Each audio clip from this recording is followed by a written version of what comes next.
listening to a Hebrew in Israel podcast with Yoel Halevi, exploring the language, culture, and history of the Bible. For more information, visit us at HebrewInIsrael.net.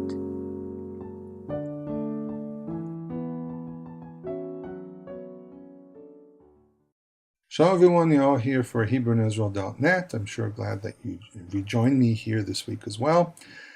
And this week I'm doing a special recording about this period, the month of Elul. I was asked by several people to do such a recording, and I think I can give some insight about this subject. Now, just to give you some insight what happened here, this is actually my second recording about this because I was in the middle of recording and the computer shut down and I lost the entire recording. So this is the second attempt, and I'm using a different computer just to make sure it doesn't happen again. So in any case, second time is a charm.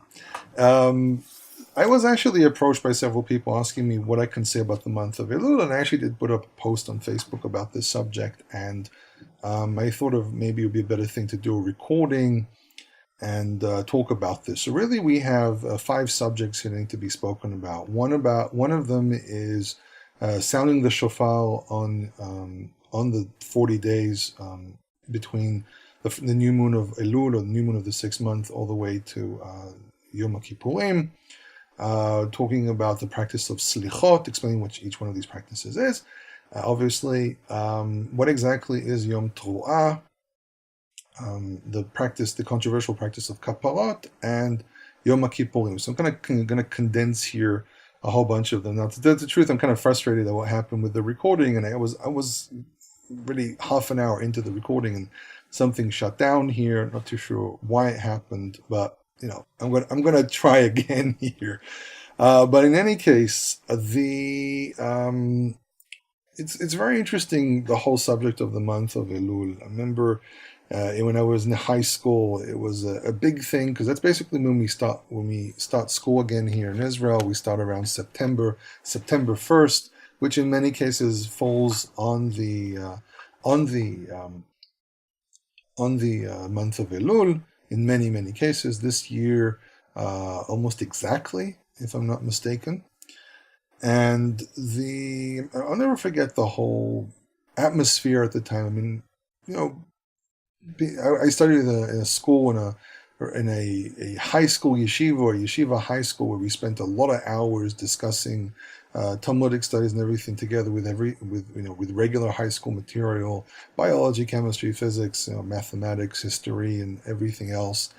And school started very early in the morning because it started with prayers, like many Jewish schools, even in the United States. But this was very, very early, and we had all these practices because we had our own synagogue inside the school, and we had the Sephardic group, which was the majority. Majority, when I say, like 90% of the school, had their special prayer sessions before regular prayers, before the regular morning prayers. And besides being very beautiful, a lot of amazing songs and everything, it was just something they did for 40 days. And also, sounding the shofar during prayers and everything. And these were things which were part of the atmosphere of growing up here in Israel, growing up in a mixed cultural background of doing a lot of different things in a lot of different places. And, so I personally have really nothing, just to clarify this, I have nothing against these practices. I mean, it's very, very important to point this out from the get-go, because a lot of people sometimes get very iffy about people objecting and so on. I'm not objecting or anything. I think it's just the main point here is to understand the historical background of these practices and to realize they're not as ancient as some people think they are. And the thing that really came up was that lately there have been a lot of teachings about this, either from rabbis or from other types of teachers and so on, who have been presenting a lot of ideas about this month and everything, but no one's really presenting a historical background of it. So that's where I come into the picture, just to give you some background, to give you the history of it. And as I said, we have 5 things we have to look at. 2 of them are biblical, and I've spoken about these things before. There are recordings on different websites that I've done work with, and also some stuff that I posted by myself on my website. So, for example, if you want to study about Yom Hakippurim, all you have to do is go to my recordings in the book of Vayikra on YouTube, Hebrew in Israel on YouTube. Just 3 words, very easy to find. You have to look at it under a channel, not under Hebrew in Israel, because then a whole bunch of other things can pop up. But you can go there, and there's the recording about Acharei Mot, where I explain my entire explanation about the practice of actually the things which are bring Yom Kippurim. Also, if you go to the recordings that deal with Leviticus 23, I talk about it as well. But I will talk about some details today as well, so you can instead of having to look around everywhere. Just to give you a very quick background, I did go to yeshiva for a very long time. People who know me know this, but some people might be new and they don't know this. I actually went to yeshiva for a very long time. I studied under different rabbis. No, I'm not a rabbi. I'm a Bible scholar and historian. I'm accredited. I'm about to finish my degree in this field. And the thing is that we need to understand that to fully understand any practice or anything, you really have to see how things develop. And what's very interesting is that when several people ask me about this, I decide to relook at some of the material that I've studied in the past, and I always knew that there's nothing there. To be very clear, there's no material whatsoever very early on, except for a few bits and pieces. However, in later books, we actually start hearing about practices of Elul. So one of the theories that I have about this is that these practices actually started as private practices by private people who wanted to do things by themselves, and then people kind of caught up to these practices and thought they were cool, or whatever other term you want to use, and they decided to spread them more and more. Or there might have been a rabbi who was doing it, and he only did it in his synagogue, and the synagogue could also be like 10, 15 people, and that's it. And it spread, and it's very, very common. The same thing happened with kitniyot, the famous story of can you eat legumes on Passover, and it started off as some practice in a very specific area, and it spread, which is very, very common. Very, very common thing with Jewish practices. So really you have to be very careful what kind of practices you pick up. Now, I say this because I also know a lot of the people who listen to my recordings are people who come from backgrounds which are, not necessarily Jewish or not necessarily traditional, and they want to understand, they want to know why and so on. So it's very important to point out that it's very common for people to pick up practices, but not necessarily fully understand them or not necessarily know where they come from, and people sometimes blindly pick up certain practices and never really understand the background of any of it. So the point here as well is to give some education for those who maybe some more education for those who know more, and also to open up stuff for people who don't know. It's always very difficult to cater for everyone, but I'll try. So the first practice we're talking about is the sounding of the shofar throughout the entire month. Now there is actually a little bit of material about this. There's some stuff mentioned, especially there's a letter by Rabbi Gedalia Oberlander, who's a rabbi, I think he's from Bnei Brak, and he kind of gives some material about this, but I know a lot more. He only touches on a few bits and pieces. I actually deal with it on a much larger scale, but it's recognized by actual rabbis that some of the practices we have are not as old as we would think. And that's the thing. Remember, I'm not against the practice. I'm just here to tell you when it actually started. So there's a book known as Pirkei Rabbi Eliezer, which is understood to be about an 8th century midrashic book, and it goes over some verses where it mentions the shofar, such as Moses passing the shofar in the camp, or the verse of Allah Elohim b'Teruah Adonai b'kol shofar, the Lord Elohim has gone up with a Teruah. If you want to know what a Teruah is, I have an article about it, which I will republish this week as well. Adonai b'kol shofar, the Lord with the sound of the shofar, and it's Psalm 46, I think it is. 46, I think. And the point there is that they start connecting, the Midrashim start connecting this to the time when Moses went up the third time, or presumably the third time, to Mount Sinai, and came down, went up somewhere around the beginning of the month of Elul, the 6th month, and came down around the time of Yom Hakippurim. So they say, that's when he's supposed to start sounding the shofar. There's another midrash known as Lekach Tov, which is actually a little bit later, if I'm not mistaken, and maybe around the same time. So again, these are relatively late writings. These are not as early as you would think. Rabbi Eliezer here is probably it's probably supposed to, it's a pseudo writing, so it's supposed to relate to Rabbi Eliezer, I think like the 2nd or 3rd century, but it's several hundred years later. But again, some of this stuff might have been recorded orally and only then written down, but there's really no evidence to that. It's always very difficult to know exactly when something was written, especially because these can be things that were mentioned much, much earlier and recorded, and then someone sat down to write them, or that someone was doing pseudo writing and they're kind of taking material and they're making stuff up, and they're making midrashim or something they heard and they were associated to someone earlier to give him more credibility. But whatever the case may be, we only hear about these things much, much later. Lekach Tov does the same thing, and really what they mentioned is that you sound the shofar on the new moon, basically in the beginning of the new moon, and which is the new moon of Elul, which is really nothing surprising because we have the verse in Psalms which says Tik'o b'chod shofar b'keseh Yom Hagenu, sound the shofar, blast the shofar on the new moon, and b'keseh on the full moon of our day of festivity. And yes, keseh means full moon. The structure there, I actually have a video on YouTube about these verses. These are not synonymous parallels. These are actually completing parallels. This is a parallel where it says one thing, there's another thing. The relation there is to do with the sound of the shofar, but the two periods are different. It's a completely different construction there.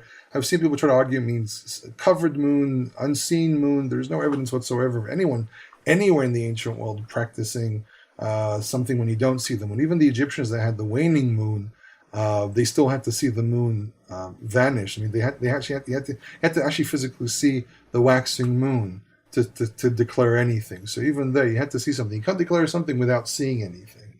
And also, dark moon can go on for 2-3 days. So when you don't exactly know when there's the conjunctions, it's just a very impractical thing. But practicality is not always just the only factor that comes into decision making. But in any case, so we have those verses, and it's very clear that people sounded a shofar on those days. So having a shofar on a new moon was supposed to be something special. However, in Judaism, in Rabbinic Judaism, they stopped sounding the shofar in general. They didn't continue the biblical practice, so it was something innovation for them. But really, there's no innovation here because they did sound a shofar in biblical times. We have mentioning of it. It was one of the ways of celebrating as well. So from there, it probably expanded to sound the shofar every single day. It's quite common. You have a practice and you just expand it more and more and more, and you just let it be. That's about sounding the shofar. As to point out, on the eve of Yom Teruah, on the 29th day of the month of Elul, the shofar is not sounded to separate between the voluntary sounding of the shofar and what the Torah actually says to do. We'll get to that in a moment. The second practice that we have here is the Selichot. It's special prayers which are said praising God and begging for forgiveness. Now, there's no mention of this whatsoever in the Torah. Again, it plays off of the Sephardic Jews practice 40 days. Ashkenazi Jews start a couple days before Yom Teruah. The 40 days obviously is connected to the midrash that we know that they sounded the shofar on the first. It's connected to the previous subject of sounding the shofar on the new moon of Elul, and basically sounding for 40 days.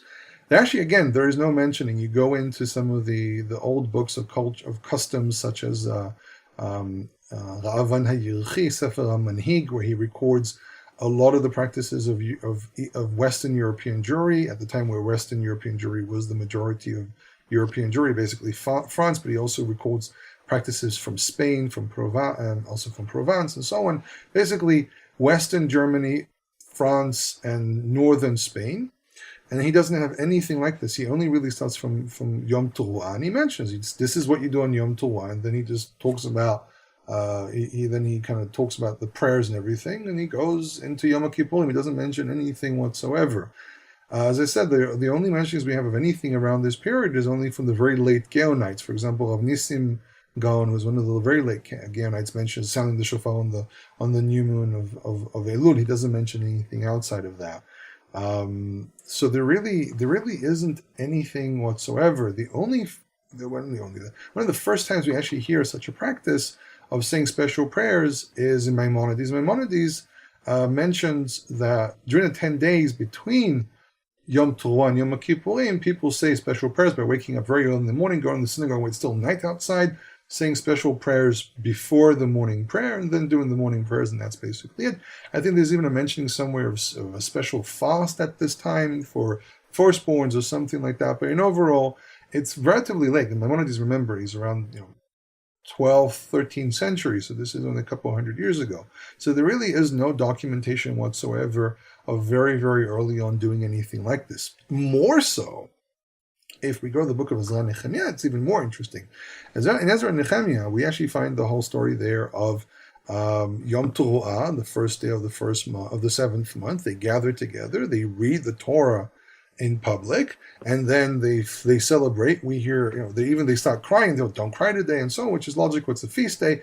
But then when you go forward even more, you don't hear anything else. They do Sukkot. There's this whole celebration there of Sukkot. They may also mention all the big things. They mention the small things. There's not even mentioning of blasting a shofar. And then on the 24th day of the month, suddenly they start doing mourning and crying and everything.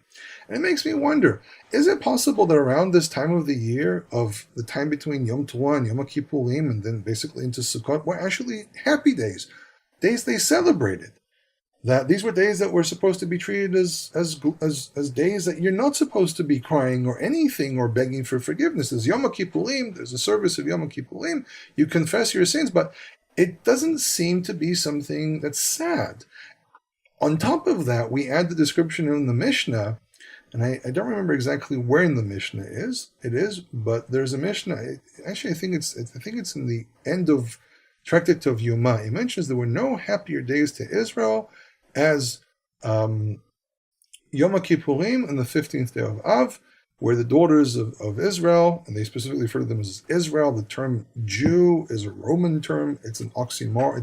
It's incorrect to refer to Jews as Jews, but it's basically set the historical facts accurate. The term Jews was used by the Romans because the province of Judea, Rome continued referring to Jews, and the church kept on calling Jews Jews. In truth, Israeli, not Israeli, but Israelite was actually the term used amongst Jews to refer to one another. The term Jews today, when people refer to them as Yehudi, it's actually historical fallacy, and it's actually incorrect, and we should not refer to ourselves as Jews. We should refer to ourselves as Israel or Israelites, because many parts of the tribes still remain here. Obviously, there are a lot of people out there who are descendants of the 10 tribes. They can be of different ethnic looks. There can be people who are Asian that are descendants of Israel, people who are white, people who are black. I mean, it's possible. The Israelites scattered all over the place, and they probably converted people, and they joined them. And the genetic makeup of everyone is mixed in. If you do a genetic background, you suddenly realize, these people actually are descendants of Semites. But the main point here is that calling someone a Jew is actually historically is inaccurate. But in any case, they used to go out and they celebrated the Shabbat Yisrael. The daughters of Israel would go out with borrowed white dresses or borrowed clothing and dance in the vineyards. These were celebratory days. This is not a day you're supposed to be crying your eyes out and everything. These are actually days you're supposed to be happy. It's very different than what many people actually perceive these days to be. So it raises with me a very big question: are we really supposed to do these types of things? Are we supposed to sit there and beg and cry and everything and confess all day and so on? Or, Yom Hakippurim, you confess your sins, because that's what the high priest would do in the temple. You fast, and that's basically it. But you're not supposed to be crying your eyes. You're supposed to be, you're wearing white. You're supposed to be happy and so on.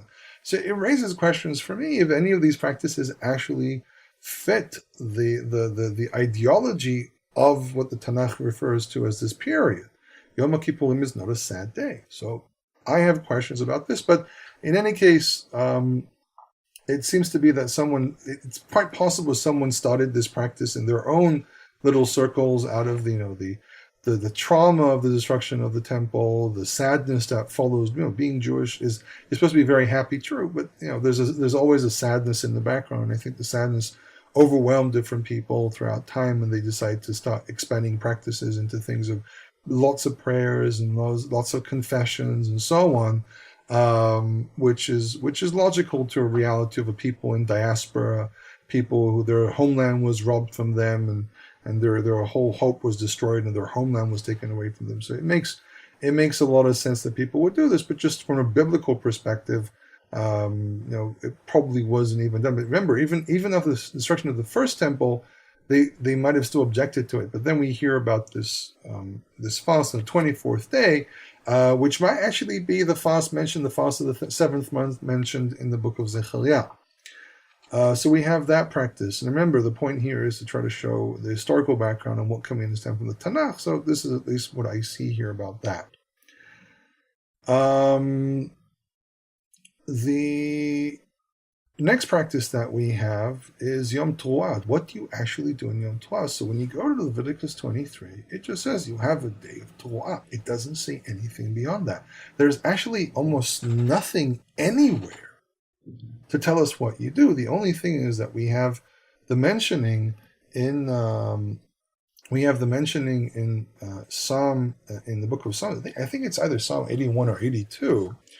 Where it says Tik'u b'chod shofar, so we do know that they actually had a practice back in the day where they sound the shofar on the new moon. Now it could be that was an expansion of that might have been an expansion of the Yom Teruah into it's Psalm 81 verse 4. That could be an expansion of Yom Teruah into all new moons, but also remember that it says in Leviticus, in Numbers, it says that every time you do a monthly sacrifice, you're supposed to sound the silver trumpets you're supposed to sound them on the sacrifices. So it seems to be very clear that there is a use of an instrument during this time. Now, there's the famous debate between rabbinic Jews and Karaites. What do you do on this day? So Karaites call it the day of shouting because they want to explain the root of Teruah as being a shouting, and there are verses that support that, but then you also have loads of verses that connect Teruah to the sounding of an instrument as well. It could be that it's a combination of both. I mean, think about it, the fact that today everything's very well organized. You go to synagogue, everything's very, very structured and everything, but back then you had temples, and they were far, far away from where you live, and you didn't always have the ability to go all the way to the temple to do this. So you sat at home or you're in your village and you didn't necessarily have a shofar or a trumpet or anything. And what you did is you made noises. Now, what's very interesting here as well is that the book of Ezra doesn't mention anything about any of this, but could be that really it's because they wanted to point out the big things that were done in public, which raises the question, could it be that on Yom Teruah, the main point of sounding the shofar or the trumpets was actually in the temple, and in every day, just the point is to sound it somewhere in the land, and probably say, well, the main place to sound in the land is in the temple, and everyone else didn't have to do anything. It's also possible that part of the ceremony that they did there was of reading the Torah was just to also sound the blast shofar, just to mention it. There's really little information to work with. But what's very interesting is that in the rabbinic sources, when they talk about sounding the shofar, especially on a Shabbat, it says that they would do it in the temple, but outside of the temple they wouldn't. Now, today in Jewish practice, you don't sound the shofar on Shabbat, not because of sounding the shofar, but actually of carrying it around, which is a whole subject by itself. Are you forbidden to carry things outside? It's a different subject. I've spoken about this a couple of times on different occasions. But the main thing to point out here is that there are some hints to the idea of only sounding it in the temple. Not sounding on the Sabbath. They actually continued doing this for a very, very long time, of actually sounding the shofar on the Shabbat when it was done in a synagogue. When if you were doing it privately, it was forbidden, but when you went to the synagogue, you actually were able to hear the shofar, at least in the land of Israel, up to around the 10th, 11th centuries. There are some mentionings of this practice in several sources, especially in poetry, like Eliezer HaKalil and Yosef ben Yosef.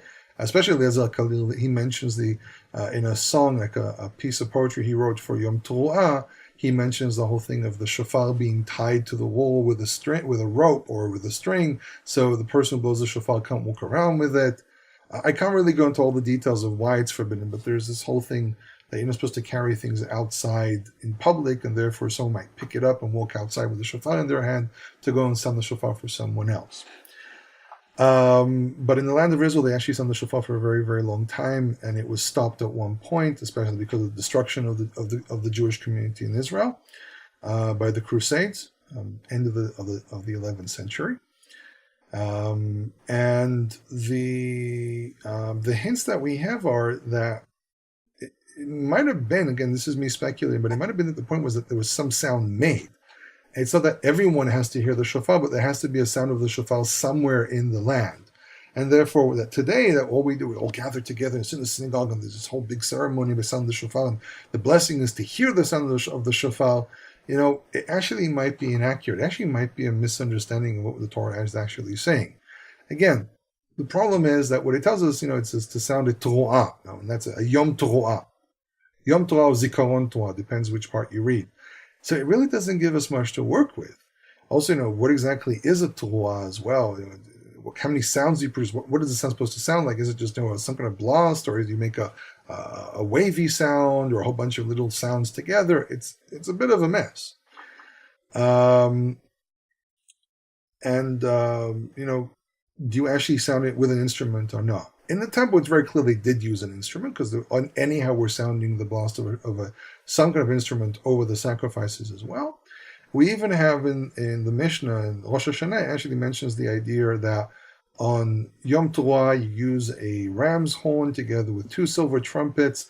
The ram's horn extends its sound longer than the trumpet so that everyone can hear the shofar, because the commandment of the day is the shofar. And then it says on new moons, the commandment is with silver trumpets, and then you use the horn of those big curly horns that are very popular amongst a lot of people. But then the trumpets extend their sound beyond the horn. So we see this practice as well. So in the temple, some things were probably preserved, and I think it's very safe to say that sounding something with an instrument was very common. However, it's quite possible that in areas where they did not have access to any instruments, maybe areas which were completely poor or just were not organized, they would make sound with whatever they could, maybe even yelling out and making noise. But again, there are difficulties of describing what was actually done in temple times, because really we only have bits and pieces. And I'm talking about second temple, I'm talking about first temple, which is the more interesting thing, at least for me. Yom Teruah itself, we don't really hear what you're supposed to do in this day except for sounding a shofar. Then you do that for a couple minutes, and then what? So the book of Ezra does give us some insight what they did, which was they read the Torah half the day, and then they went and celebrated that day. So really, Yom Teruah is like this. It's like this day of celebration, but it's also kind of like an opening for the 7th month. I usually say that Yom Teruah is like Yom Hakippurim for the Jubilee, and Yom Hakippurim for the 7th year. I do say the 7th year begins on the 7th month. There's a reason. Besides the whole thing of the sevens and the sevens, agriculturally speaking, think about it. When do you really finish your agricultural year? When you're done with your harvest? When does your year actually begin? When you stop plowing the ground? When do you stop plowing the ground? At the end of Sukkot. The first rain comes down just after Sukkot.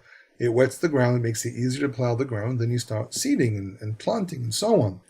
And you don't do that by that point. So it seems to me the same way it says that you you pass the shofar on Yom Hakippurim to begin the Jubilee and call the Dol, the freedom in the land. I think it's the same point of what Yom Teruah is. It's actually a day declaring the beginning of the month, and you celebrate this declaration. So it's not a day of judgment or anything. It talks about Yom Rosh Hashanah as a Yom Hadin of everyone passes before him like name Maron or Maron. There's a whole bunch of this idea of passing. It was an area with very narrow passage, so you had to walk one by one. I don't think it says that. There's nothing in Tanakh to indicate this whatsoever. Some people try to say, well, it's a day of enthronement of God, and the world was created around this time, so God is now king, so he's judging the land by coming down to the land and everything. These are all very, very late ideas. The Tanakh itself, there's really nothing like that. It seems to me, from a biblical perspective, it's a declaration beginning of the month. It's a preparation towards Yom Hakippurim, and especially towards Chag HaSukkot, to begin the preparation for people to start moving towards Jerusalem or towards whatever center they would go to. If we go over the idea that they didn't have to go specifically to Jerusalem, or that it was any temple site that existed. Again, larger subject, has to do with temples in the ancient world. I did do a recording about this when I spoke about the tabernacle. So you can go to my website, HebrewInIsrael.net, and basically look to the recording, or actually just use the SoundCloud. You can look it up for the description of the feast. Not the feast of the tabernacle. And the main point was really that the real thing was Sukkot. Yom Hakippurim is when you purify the temple. People are forgiven of their sins. So when they show up at the temple, they are forgiven. But I think the main feature of the seventh month is really mostly Sukkot, the idea of celebrating for 8 days before God.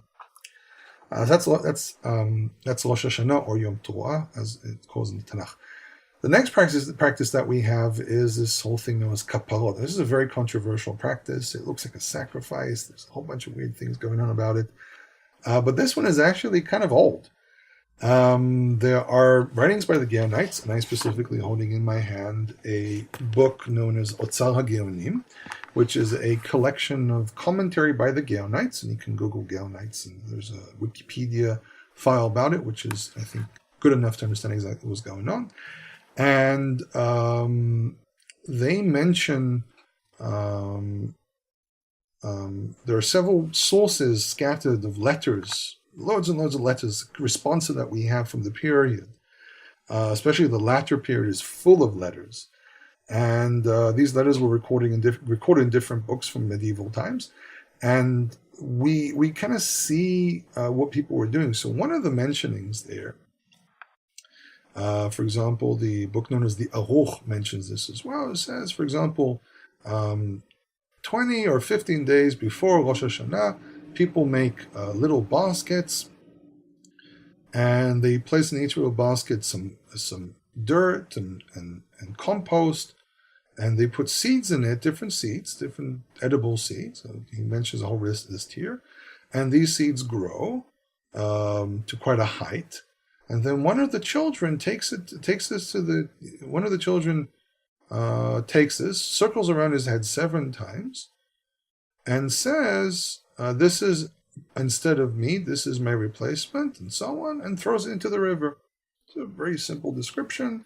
They used to make, edible food and just throw it into the river. So, food was very important, very expensive. So they made some food, you throw it out, and you say, oh no, I'm going to destroy something of value, and hopefully that's going to protect me, and that's going to be destroyed instead of me something happening to me. There are 2 versions of this. Really isn't really much. This is the earliest description that we have, one of the earlier descriptions that we have of this practice. Then another practice that we have is using chickens. And it says here, it's from Rabbi Rav Shashna Gaon, and it says here that, people used to slaughter a chicken before Yom Hakippurim, and we don't know why this practice has been done. There really isn't anything to it. And he says, Havadai Kashya, this practice is really difficult. This practice is something that is very questionable. This is what the term Kashya here really means. And he says there might be 2 reasons for this. Some people take chickens, some people take entire animals, some people take rams to commemorate the binding of Isaac, and people sometimes do this, and then they replace the animal with money, and they give the money to charity, and so on. And he goes over, he mentions this practice and so on.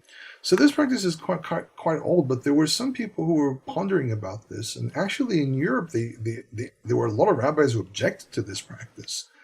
Usually what's done is today the most famous one is people take a chicken, you suck it over your head, you slaughter the chicken, and then you give the chicken to the hungry. And it was basically an act of charity, but the stink, if we can call it in this thing, was the fact that what it actually meant is people did things that looked like sacrifices or some kind of sympathetic magic. So there were a lot of rabbis who objected to this, especially in Europe. And it was only really the Hasidic movement who pushed this amongst European Jews. Prior to that period, it was wasn't very common in Europe. It was very common in North Africa and the East, because that's, first of all, in the East, because that's where it really originated from, and it spread from there. But also because these are areas which were a lot of superstition, a lot of what you can call Islamic magic. Muslims do practice magic. I've seen it with my own eyes. It is bizarre for people to hear this, but it's actually true. And one of the practices that actually I've seen videos of, and I've actually asked Muslims that I know if this is real, and they actually do have this practice that they will sacrifice a chicken if they thought there was a demonic possession or a demon in a house, and give the chicken to the demon, and the demon's supposed to leave. And I remember there were several years ago, actually back in the 90s, more than several years ago, back in the 90s, there was this whole row in the Arab world here in Israel over, not a row, but there was this big famous story that there was some kind of demon possessing a house in one of the villages. And they came over and they slaughtered several chickens to try to get rid of it. And they said, oh, look, it worked. We got rid of the demon. The noise is not there. There was like this weird noise going on. The noise is gone. So, very superstitious communities, very, we have to remember that no matter what you do, Jews are influenced by their environment. And it was the popular way of seeing things in those communities. On the other hand, in Europe, though, there was magic and stuff like that. It wasn't, because they were against it, like vigorously against it. The church was vigorously against it. It wasn't as common as you would think. This is why, by the way, Kabbalists were perceived by witches as being similar to them, because it was, again, secret practice and everything. But there are differences between magic and Kabbalah. There are branches of it which resemble magic as well. But it's a discussion for another recording. Though I did do something a little bit about that as well. But so in Europe they objected, but in Arabian countries where these superstition was a lot more common, it became more common. Today here in Israel, people do it, but today it's the point is really more for the charity. So most people would use money and just give them money for charity on the same day. People who do chickens and so on, they just they clean them up. There's usually a butcher there, cleans up, and just basically. Needy people show up and they get a chicken. So there's something positive to it, but the practice itself of waving over here and everything, there's something very iffy about it. But what's interesting, it actually is relatively old. It's not something brand new, but it is at least 1,000 years old, if not more. But I think that people even back then were a little iffy about it. They didn't do any, it seems to me the original practice was some kind of sympathetic, protective magic that people did, and it developed into something a bit more positive, which was to feed the needy and so on. But the practice itself continued.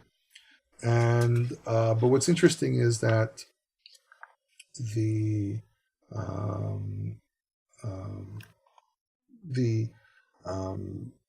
fact still remains that there were loads and loads of rabbis who objected strongly. I was stalling for a second because I was trying to read something while talking.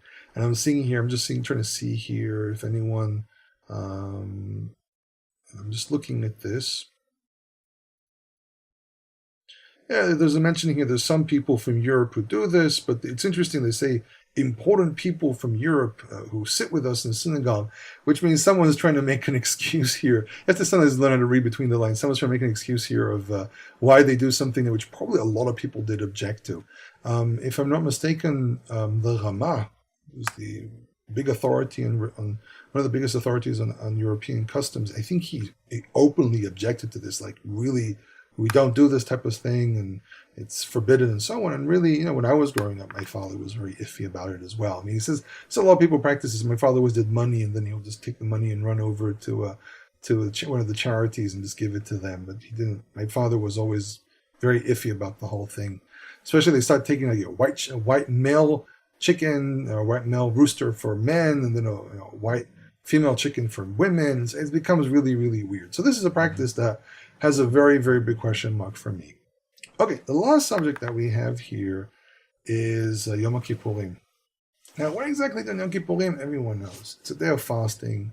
It's, how do we know it's a fast? There's a lot of hints to it throughout the Tanakh. I've spoken about this quite a few times. A whole thing, what exactly is the word nefesh? Ve'initem et nafshotechem. Inui can be torture or afflict. The nefesh can be the spirit, the soul, and so on. But we have verses that, for example, Higia'u ma'im ad nafesh. There's a verse in Psalms Higil Mayim Nafesh, water has reached all the way to the throat. There's a term Dam HaNefesh, the blood of the life, which usually pours out of the neck. There's a lot of references where Nefesh actually means the neck, which means throat, which was related to the idea of not eating. Now, also when we look at, when people say, well, it's not enough as proof, well, we also know that in the ancient world, there's enough inscriptions that mention the whole idea that when someone is confessing before their God, they fast. The principle of Psalm, as being a term used to indicate when people are before their creator and they're confessing and so on, is something which is very, very common. So I really don't know if there's really any need to go into this whole discussion, what exactly do you do on Yom Hakippurim? I think fasting is a very, very clear thing. I think that a lot of people will try to interpret differently is because they don't really understand the culture of the area. Western cultures don't really fast. I mean, even Lent is not really fasting. It's just, kind of fasting, but not exactly. I've met people who, they won't eat, but they do drink and stuff like that. We find throughout the entire Tanakh, people when they're in a stage of affliction, they're confessing, they're fasting. We have loads of inscriptions from the ancient world where kings go before their gods and they're confessing and they've been fasting the whole day. Fasting is a very, very common practice in the ancient world, especially in ancient Near East, to repent for your sins and stuff like that. It's a very, very simple thing to prove. The problem is that people will start playing around with words and they're trying to, struggle with what things are, and they're trying to interpret things based on whatever is fitting to their culture and so on. An interesting thing that I did see lately, I didn't get around to reading it, I didn't see the whole thing, but there was someone using the so-called the fake Paleo-Hebrew thing, which is really, again, Proto-Sinaitic, to argue that I think fasting is that laying on your side, putting your hand somewhere, not drinking water, or something like that. Really, unfortunately, I couldn't find that article again. It was really, really weird. But the one thing I do have to point out there is one of the things that we're trying to argue was that the little tzadi is a man lying on his side. And the fact remains that what's recognized as being the letter tzadi actually is a sprouting. It looks like the sprouting of grass or something like that. I actually have in front of me the book written by Yosef Naveh, which is one of the biggest authorities in the study of calligraphy, and he actually represents as being like a sprouting, which really fits the word tzutz or tzatz, like the word tzitz, for example, which is the golden plate that the high priest has on his forehead, where actually so there were flowers. There's this whole discussion of have flowers, drawings of flowers on it, and so on. So the really the representation that we have of this, the earliest representation, which usually fits into the whole Paleo-Hebrew thing, is usually something sprouting either up or down. The down might look like a person, but it's not a person lying on their side.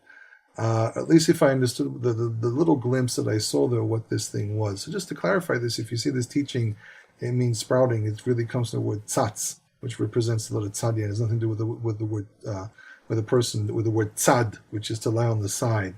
Really, actually, from what we have, there's no representation of anyone lying on their side. And it might be someone playing around with the shape of the upside down sprouting, which kind of looks like as if it's got a head and legs, but it's really not that. But Yom Kippurim, really, again, as I said earlier, seems to be a day of festivity, a day of celebration, and not necessarily something that's supposed to be sad. Again, I think it's very clear that it's a day that you fast. It's a day that you do say confession, but a confession of sorts. But I don't think we're supposed to treat this day as a sad day. It's supposed to be a day we're celebrating. It's a privilege that we received a day of atoning before our Creator. By the way, it's important to point out that Yom Hakippurim, as it's referred to in the Torah, not Yom Kippur, and the change really comes from the fact that Yom Hakippurim is a day of atonements because there were several atonements on that day, including the fasting and everything done in the temple. And then when the temple was destroyed, it was left as Yom Kippur as being a day of one atonement, because the only thing we really have is the fasting. There are also 4 other things that are done in Judaism: not wearing leather shoes, refraining from sexual activity, not washing and not using any ointments and oils and stuff like that, basically cosmetics. All 3 of these things, by the way, are practices of mourners. First of all, we know this from a lot of things that were done in the ancient world, but also if you look at all the examples which are used, these are midrashic principles, and they actually, in most of the cases, don't fit anything. For example, they keep on using King David. It says that he walked barefooted from Jerusalem after Avshalom attacked him. He walks barefooted. He doesn't wash. He doesn't eat. That's, by the way, how they connected. He didn't eat, though, obviously. By the way, it's also one of the reasons why people think that it's a day of mourning. It isn't. Eating is not necessarily a symbol of mourning. Actually, in mourning, people did eat. It was a special food that you're supposed to eat. It's lechem anashim, food that people brought over to your house and gave it to you. Which, by the way, the exact opposite of what's done in the Western world, where you're supposed to cater to everyone when you have your wake. In the ancient world, is no. You came over, the person's mourning, and they're in the process of mourning, and they're supposed to let the emotions out. So there's a psychological release there, and what they actually used to do is bring food to the mourner's house. It wasn't the other way around. Mourners was supposed to run around taking care of everyone. It was the exact opposite of that. It says there, obviously he refrained from sexual activity because he had to be traveling away from home. So you take all these practices, and it's really mourning practices, because he's mourning over the destruction of his home, but he's also they were connecting over the fact that it's not really clear if he is repenting or not repenting, because he knew this was to happen. King David has a very interesting way of doing things when he's suffering. But the main point here is that these seems to be more mourning practices and less practices of trying to repent, though we can connect it to repenting. But they can't take it from there. But not wearing your shoes, sitting to the ground, as for example he did when Bathsheba gave birth to the first child and the child died. He was sitting to the ground. He didn't eat, but he didn't do a whole bunch of other things. These were actually mourning practices as well. So I think it's very important to know the difference between them. There's also a verse about they will come to water inside him, and there's oil to his bones. And trying to say, oiling your body is like drinking, and so on. But these are very distant things. So actually, even in rabbinic sources, they say that the real thing is not to eat and drink on the day, and obviously not to do any work. It's referred to as a Shabbat Shabbaton, which is a complete Sabbath. So really also having any feast day, there's some work allowed to do, especially for food. We learned this from the rules of the Passover, but then on Shabbat and Yom Kippur, it's referred to as a Shabbaton, or Yom Kippur is a Shabbat Shabbaton, which is a complete ceasing from work. Unlike feast days, if it's not on a Sabbath, you actually are allowed to do some types of work, not everything. Remember back in 2013, there was a big row. I had a very, very long argument with someone online on the Facebook page. But the fact remains that we do have indication of the term Ochel Nefesh. It's not referred to as a Shabbat Shabbaton. It's not even referred to as a Shabbat, to be more precise. It's referred to as a Shabbaton, which is there it's used as a miniature Shabbat or a type of Shabbat, but not exactly. Again, there's a few pieces of terminology here. I did speak about this in other occasions, so you can go listen to those. I did do a 4-part series about Shabbat in general on Truth to You, so you can go listen to that. In any case, Yom Kippurim was a lot more clear. It was really more this teaching that I saw, which I found to be very peculiar, and I just went to also clarify that. Yom Kippurim, there's a lot about it. There's a lot you can read about it as well. In any case, some insight about Elul, certain practices of the time. I truly hope you enjoyed this. Again, if there are any questions, you can find me on HebrewInIsrael.net. You can also email me at HebrewInIsrael@gmail.com. And don't forget to visit me at Hebrew in Israel on Facebook. Don't forget to like. Liking is important. Sharing is important as well. Don't keep it to yourself. Let others know these things exist. In any case, hope you enjoyed this. Next recording also will be on Nitzavim. I never did one for Vayelech because they're really basically the same thing. Vayelech, I might do something special this year because I don't have a recording for that. But in any case, hope you enjoyed this. Comments, questions, what have you, and Shavuot Tov.